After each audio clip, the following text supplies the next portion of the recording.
Bloomberg Audio Studios. Podcasts, radio, news. The Stock Movers Podcast, your roundup of companies making moves in the stock market, harnessing the power of Bloomberg data.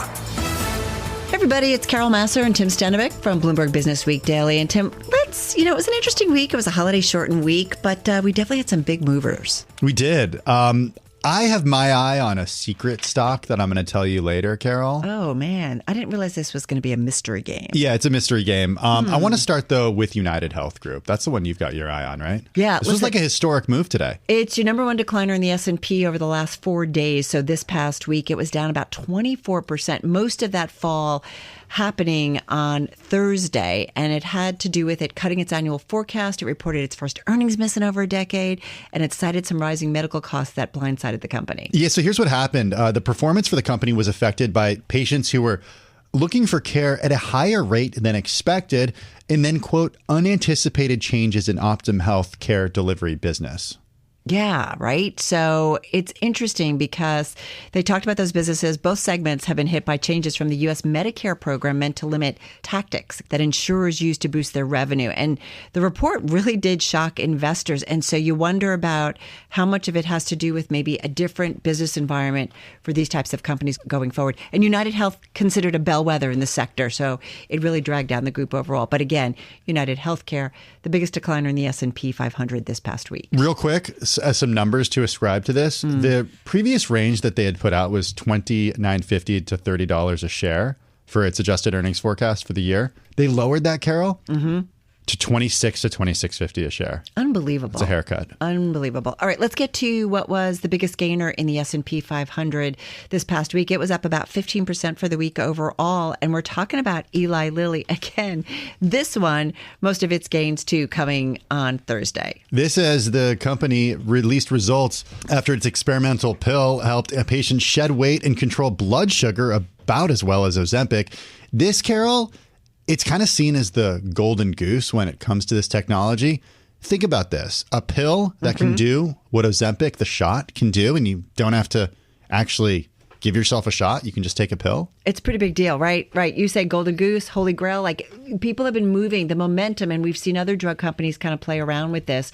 But to see Lilly come out with this, it makes you wonder what it might mean for the other players. We did see Novo down on Thursday as a result, but Eli Lilly, again, the big gainer of the week, again, up about 15%. We also talked about some of the side effects that can happen with these medications. And I brought up the idea that, okay, maybe that's one room for improvement, because we have heard reports of some GI issues for some of the patients who do take this medication. Right. You got to remember, not this one that we're speaking, not the experimental one. No, but the GLP ones. Correct. And they aren't exactly the same thing. And some patients do have some kind of side effects, if you will, from certain medications. And that's why you see some patients, they move around from one drug to the next. All right. What do you got for us this past week? Okay, my mystery stock for you is Netflix. It wasn't the best performer in the NASDAQ 100, but it was the second best performer, up 4.5% on the week.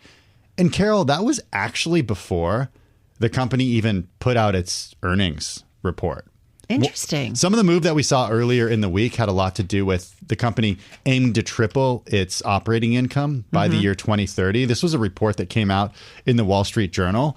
The company also, according to the Journal, said that they want to double revenue by 2030. They've got this goal to hit $9 billion in ad revenue by 2030, and then also to end 2030 with around 410 million subscribers. So that news earlier in the week helped move shares. Yeah, so the stock before earnings, and we should point out that they did report after the close on Thursday, and we did see the stock pop 2-3, I think even maybe 4% at one point in the aftermarket. So it's certainly going to be one we're going to be watching out for next week.